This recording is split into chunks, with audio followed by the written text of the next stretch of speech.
ಗೊತ್ತಾ, ಗಾಲ್ಫ್ ಆಟದಲ್ಲಿ ಒಬ್ಬ ಕ್ಯಾಡಿ ಕೊಡೋ ಸಲಹೆ ಇದೆಯಲ್ಲ, ಅದು ಆಟಗಾರನ ಗೆಲುವು ಸೋಲನ್ನೇ ನಿರ್ಧರಿಸಿಬಿಡುತ್ತೆ. ಹಾಗಾದ್ರೆ ನಮ್ಮ ಸಲಹೆ ಪೆನಾಲ್ಟಿ ಆಗ್ಬಾರ್ದು, ಬದಲಿಗೆ ಅಡ್ವಾಂಟೇಜ್ ಆಗ್ಬೇಕು ಅಂದ್ರೆ ಏನ್ ಮಾಡ್ಬೇಕು? ಬನ್ನಿ, ಇದಕ್ಕಾಗಿಯೇ ಇರುವ ರೂಲ್ 6.4 ಅಂದ್ರೆ ಆರ್ಡರ್ ಆಫ್ ಪ್ಲೇ ಬಗ್ಗೆ ಸರಳವಾಗಿ ಅರ್ಥ ಮಾಡ್ಕೊಳ್ಳೋಣ. ಸರಿ, ಕ್ಯಾಡಿಯಾಗಿ ನಾವು ಮೊದಲು ಗಮನಿಸಬೇಕಾದ್ದು ಆಟ ಯಾವ ಫಾರ್ಮ್ಯಾಟ್ನಲ್ಲಿದೆ ಅಂತ. ಯಾಕಂದ್ರೆ ಸ್ಟ್ರೋಕ್ ಪ್ಲೇ ಮತ್ತು ಮ್ಯಾಚ್ ಪ್ಲೇ ಎರಡರಲ್ಲೂ ಆಟದ ಕ್ರಮದ ನಿಯಮಗಳು ಪೂರ್ತಿ ಬೇರೆ. ಒಂದಕ್ಕೆ ವೇಗವೇ ಮುಖ್ಯ, ಇನ್ನೊಂದಕ್ಕೆ ಸರದಿಯೇ ಸರ್ವಸ್ವ. ಸ್ಟ್ರೋಕ್ ಪ್ಲೇ ಅಂತ ಬಂದಾಗ ನಮ್ಮ ಫೋಕಸ್ ಇರಬೇಕಾಗಿದ್ದು ಸ್ಪೀಡ್ ಬೆಲೆ. ಇದನ್ನೇ ನಾವು ರೆಡಿ ಗಾಲ್ಫ್ ಅಂತ ಕರೆಯೋದು. ಅಂದ್ರೆ ಸುರಕ್ಷಿತವಾಗಿ ಆದಷ್ಟು ಸಮಯ ಉಳಿಸಬೇಕು. ಅಂದ್ರೆ ನಮ್ಮ ಪ್ಲೇಯರ್ ರೆಡಿ ಆದ ತಕ್ಷಣ ಆಡಲು ನಾವು ಪ್ರೋತ್ಸಾಹಿಸಬೇಕು. ಆದರೆ ಒಂದು ಕಂಡೀಷನ್, ಇದರಿಂದ ಬೇರೆಯವರಿಗೆ ಯಾವುದೇ ಅಪಾಯ ಅಥವಾ ಡಿಸ್ಟ್ರಾಕ್ಷನ್ ಆಗಬಾರ್ದು.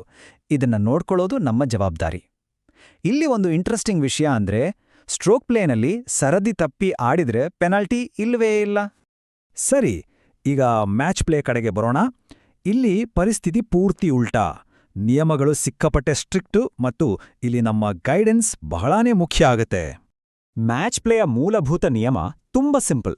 ಹೋಲ್ನಿಂದ ಯಾರ ಬಾಲ್ ಅತೀ ದೂರದಲ್ಲಿದೆಯೋ ಅವರೇ ಮೊದಲು ಆಡಬೇಕು, ಅಷ್ಟೇ. ಹಾಗಾದ್ರೆ ಸರದಿ ತಪ್ಪಿ ಆಡಿದ್ರೆ ಏನಾಗತ್ತೆ? ಇದು ತುಂಬಾ ಮುಖ್ಯ. ನಮ್ಮ ಆಟಗಾರ ತನ್ನ ಸರದಿ ಬರೋ ಮೊದಲೇ ಹೊಡೆದ್ರೆ ಎದುರಾಳಿ ಆಟಗಾರ ಆ ಸ್ಟ್ರೋಕ್ನೇ ಕ್ಯಾನ್ಸಲ್ ಮಾಡಬಹುದು. ಅಂದ್ರೆ ನಮ್ಮ ಆಟಗಾರ ಮತ್ತೆ ಹಳೇ ಜಾಗದಿಂದಲೇ ಇನ್ನೊಮ್ಮೆ ಹೊಡಿಬೇಕಾಗತ್ತೆ. ಇದು ಆಟಕ್ಕೆ ದೊಡ್ಡ ಹೊಡೆತ ಕೊಡುತ್ತಲ್ವಾ? ಮ್ಯಾಚ್ ಪ್ಲೇಯಲ್ಲಿ ಇನ್ನೊಂದು ವಿಶೇಷತೆ ಕೂಡ ಇದೆ. ಬಾಲ್ ಹೋಲ್ ಆಗೋವರೆಗೂ ಕಾಯಲೇಬೇಕಂತ ಏನಿಲ್ಲ. ಒಬ್ಬ ಆಟಗಾರ ಎದುರಾಳಿಯ ಮುಂದಿನ ಶಾಟಿನ ರಿಸಲ್ಟನ್ನು ಒಪ್ಕೊಂಡು ಆ ಹೊಡೆತವನ್ನ ಬಿಟ್ಕೊಡ್ಬೋದು. ಇದನ್ನ ಕನ್ಸೀಡ್ ಮಾಡೋದು ಅಂತಾರೆ.